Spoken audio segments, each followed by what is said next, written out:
Hi hello dears, എല്ലാ മക്കൾക്കും എജുമേറ്റിൻ്റെ ഇന്നത്തെ ക്ലാസ്സിലേക്ക് സ്വാഗതം.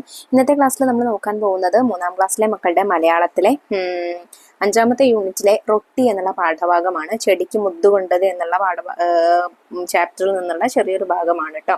ചെറിയൊരു കവിതയാണ് ഇത്. അപ്പോൾ ക്ലാസ്സിലേക്ക് കിടക്കുന്നതിന് മുന്നേയായി ചാനൽ ആദ്യമായി കാണുന്നവരാണെങ്കിൽ ഒന്ന് സബ്സ്ക്രൈബ് ചെയ്ത് സപ്പോർട്ട് ചെയ്യാൻ മറക്കല്ലേ. അതുപോലെ വീഡിയോ നിങ്ങളുടെ കൂട്ടുകാരിലേക്ക് കൂടെ ഒന്ന് ഷെയർ ചെയ്ത് കൊടുക്കണം കേട്ടോ. ഇതിലെ കവിതയും അതിൻ്റെ മുഴുവൻ ക്വസ്റ്റ്യൻ ആൻസേഴ്സും നമ്മളൊന്ന് നോക്കുന്നുണ്ട്. അപ്പോൾ ശരി, നമുക്ക് നേരെ ക്ലാസ്സിലേക്ക് കിടക്കാം. ഇന്ത്യ എൻ്റെ രാജ്യമാണ്. എല്ലാ ഇന്ത്യക്കാരും എൻ്റെ സഹോദരി സഹോദരന്മാരാണ്. നാം ചൊല്ലുന്ന പ്രതിജ്ഞയിലെ ഈ വാക്യം മനസ്സിൽ വെച്ചുകൊണ്ട് കവിത വായിക്കൂ.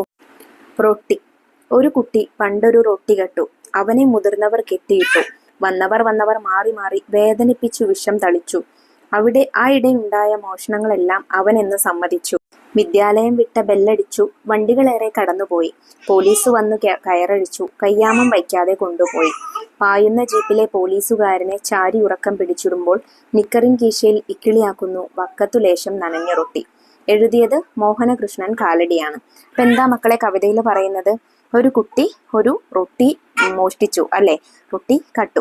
അപ്പോൾ കുട്ടി വായിലേക്ക് ആ റൊട്ടി വെക്കുന്ന സമയത്ത് എന്തായി? മുതിർന്നവർ വന്ന് അവനെ പിടികൂടി, കള്ളൻ എന്ന് പറഞ്ഞു. എല്ലാവരും അവനെ കെട്ടിയിട്ടിട്ട് ഒരുപാട് ഉപദ്രവിച്ചു. വാക്കുകൊണ്ടും കൈകൊണ്ടും എന്തായി? ഉപദ്രവിച്ചു. അപ്പോൾ ആ സമയത്ത് അവന് എന്താണ്? വിഷം കഴിച്ചു പോലെയായിരുന്നു തോന്നിയത്. അതായത് മരിച്ചു പോയതിന് തുല്യമായിട്ടാണ് അവനെ അധിക്ഷേപിച്ചത്. എന്നിട്ടോ ആ നാട്ടിലുണ്ടായിട്ടുള്ള മോഷണങ്ങളെല്ലാം അവൻ തന്നെയാണ് ചെയ്തതെന്ന് അവനെ കൊണ്ട് സമ്മതിപ്പിച്ചു. പിന്നെ വൈകുന്നേരം സ്കൂൾ വിട്ടു പോകുന്ന ആ സമയമായപ്പോഴേക്ക് എന്ത് വന്നു? പോലീസ് ജീപ്പ് വന്നു. പോലീസുകാർ അവനെ വിലങ്ങ് വെക്കാതെ പോലീസ് ജീപ്പിൽ കയറ്റി കൊണ്ടുപോയി. അപ്പോൾ ആ സമയത്ത് ക്ഷീണം കൊണ്ട് ആ കുട്ടി അവിടെ ഉണ്ടായിരുന്ന പോലീസുകാരൻ്റെ തോളിൽ തലചായ്ച്ചുറങ്ങി. ആ സമയം പോക്കറ്റിന്റെ കീശയിലുണ്ടായിരുന്ന അവൻ കട്ട ആ ചെറിയ റൊട്ടി നനഞ്ഞിരുന്നു അല്ലേ. ആ നനഞ്ഞ റൊട്ടി അവന്റെ കീശയിലിരുന്ന് അവനെ ഇക്കിളിയാക്കി എന്നാണ് പറയുന്നത്. ഇനി നമുക്ക് പ്രവർത്തനങ്ങൾ നോക്കാം. ചോദ്യം 1, താളമിട്ട് കവിത ചൊല്ലൂ. അത് നിങ്ങൾ ചെയ്യുമല്ലോ. നിങ്ങൾക്ക് ഇഷ്ടമുള്ള ഏതെങ്കിലും ഒരു താളം കൊടുത്തിട്ട് ഈ കവിത ചൊല്ലി നോക്കുക.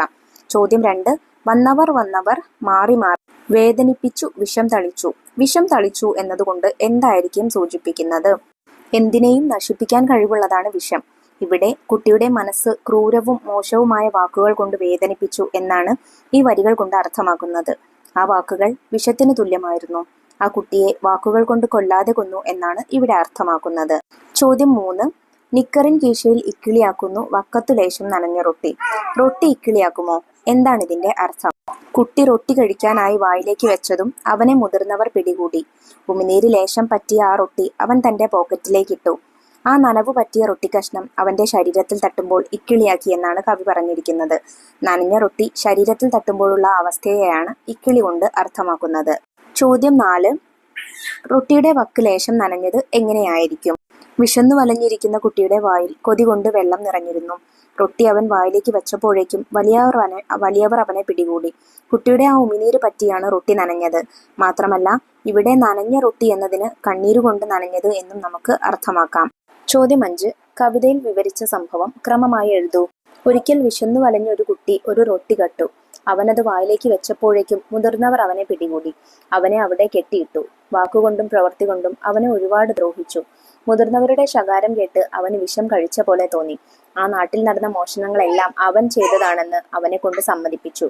വൈകുന്നേരം ആയപ്പോഴേക്കും വിദ്യാലയം വിട്ട് കുട്ടികളെല്ലാം വീട്ടിലേക്ക് പോയി. ഒരുപാട് വണ്ടികൾ കടന്നുപോയ കൂട്ടത്തിൽ ഒരു പോലീസ് വാഹനം അവനെ തിരഞ്ഞെത്തി. കയ്യിൽ വിലങ്ങ് വെക്കാതെയാണ് അവനെ പോലീസ് ജീപ്പിൽ കയറ്റിയത്. ക്ഷീണം കൊണ്ടും വിശപ്പ് കൊണ്ടും തളർന്ന കുട്ടി തൊട്ടടുത്തിരുന്ന പോലീസുകാരന്റെ തോളിൽ തല വെച്ചുറങ്ങി. ആ സമയം വക്ക് ലേശം നനഞ്ഞ റൊട്ടി അവന്റെ പോക്കറ്റിൽ കിടന്ന് അവനെ ഇക്കിളിയാക്കി. ചോദ്യം 6, വിദ്യാലയം വിട്ട ബെല്ലടിച്ചു. വണ്ടികളേറെ കടന്നുപോയി. കവിതയിൽ ഈ വരികളില്ലെങ്കിലും നടന്ന സംഭവം മനസ്സിലാവുമല്ലോ. എന്തിനാണ് ഇക്കാര്യം പ്രത്യേകം പറഞ്ഞിരിക്കുന്നത്? വിശന്നു വലഞ്ഞാണ് കുട്ടി ഒരു റൊട്ടി മോഷ്ടിച്ചത്.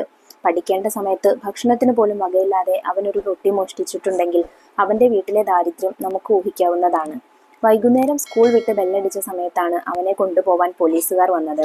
അത്രയേറെ സമയം വൈകിയോളം അവനെ അവിടെ കെട്ടിയിട്ട് ഉപദ്രവിക്കുകയും പഠിക്കേണ്ട സമയത്ത് ഗതികേട് കൊണ്ട് മോഷ്ടിക്കേണ്ടി വരികയും ചെയ്ത കുട്ടിയുടെ നിസ്സഹായത ഈ വരികളിൽ നിന്നും നമുക്ക് മനസ്സിലാക്കാം.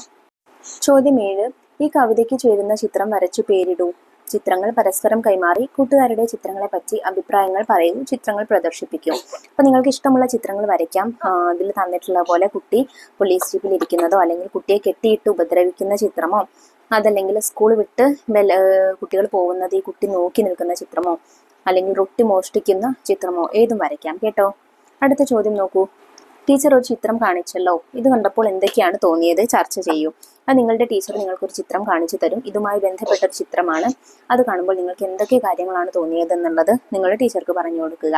അവസാനത്തെ ചോദ്യം നോക്കൂ. ഈ കവിതയിലെ കുട്ടിയെ നിങ്ങൾ കണ്ടുമുട്ടുന്നു എന്ന് കരുതുക. അപ്പോൾ നിങ്ങൾ അവനോട് നടത്താനിടയുള്ള സംഭാഷണം എഴുതൂ.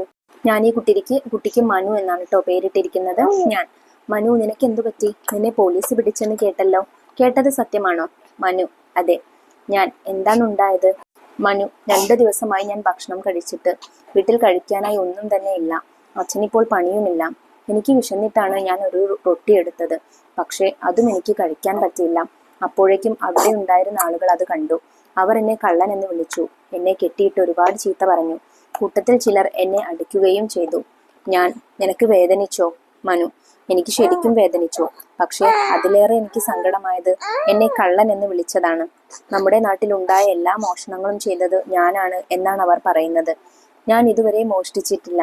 ഇന്നെന്റെ ഗതികേട് കൊണ്ടാണ് ഞാനൊരു റൊട്ടി എടുത്തത്. ഞാൻ: പോലീസുകാർ നിന്നെ ഉപദ്രവിച്ചോ? മനു: ഇല്ല. അവരെന്നോട് എന്തിനാണ് മോഷ്ടിച്ചതെന്ന് ചോദിച്ചു. ഞാൻ കാര്യം പറഞ്ഞപ്പോൾ അവർ എന്നെ വിട്ടയച്ചു. കൂട്ടത്തിൽ ഒരു പോലീസുകാരൻ എനിക്ക് വയറ് നിറച്ച് ഭക്ഷണവും വാങ്ങിത്തന്നു. ഞാൻ: നീ വിഷമിക്കേണ്ട. ഈ സമൂഹം ഇങ്ങനെയാണ്. തെറ്റ് ചെയ്യാത്തവരെ തെറ്റുകാരനാക്കുകയും ഒരുപാട് തെറ്റുകൾ ചെയ്യുന്നവരെ പുകഴ്ത്തി പറയുകയും ചെയ്യുന്ന സമൂഹമാണ് നമ്മുടേത്. നീ ഇനി മോഷ്ടിക്കാനൊന്നും നിൽക്കണ്ട. നിനക്ക് വിശക്കുമ്പോൾ എൻ്റെ വീട്ടിലേക്ക് വന്നോളൂ. ഞാൻ വയറ് നിറയെ ഭക്ഷണം തരാം. മനു: ഒരുപാട് നന്ദി. അപ്പൊ മക്കളെ, ഏകദേശം ഈ രീതിയിൽ നിങ്ങൾക്ക് ചോദ്യങ്ങൾക്കൊക്കെ ഉത്തരങ്ങൾ എഴുതാവുന്നതാണ് കേട്ടോ. ചെറിയ പാഠമാണ്. പാഠഭാഗവും അതിൽ ചെയ്ത പ്രവർത്തനങ്ങളൊക്കെ മക്കൾക്ക് മനസ്സിലായിട്ടുണ്ടെന്ന് വിശ്വസിക്കുന്നു. വീഡിയോ യൂസ്ഫുൾ ആയിട്ടുണ്ടെങ്കിൽ തീർച്ചയായിട്ടും നിങ്ങളുടെ കൂട്ടുകാരിലേക്ക് കൂടെ വീഡിയോ ഒന്ന് ഷെയർ ചെയ്ത് കൊടുക്കണേ. നിങ്ങൾക്ക് ആവശ്യമുള്ള 3ാം ക്ലാസ്സിലെ മറ്റു വിഷയങ്ങളുടെ വീഡിയോസ് നമ്മൾ വൈകാതെ അപ്ലോഡ് ചെയ്യുന്നതാണ്. ആ വീഡിയോസ് കിട്ടുന്നതിന് വേണ്ടി ചാനൽ ഒന്ന് സബ്സ്ക്രൈബ് ചെയ്ത് തൊട്ടടുത്ത് കാണുന്ന ബെല്ലൈക്കണിൽ ഓൾ ബട്ടൺ പ്രസ് ചെയ്തേക്കാനും മറക്കരുത് കേട്ടോ. അപ്പോൾ ശരി, അടുത്ത ക്ലാസ്സുമായി നമുക്ക് വീണ്ടും കാണാം. താങ്ക്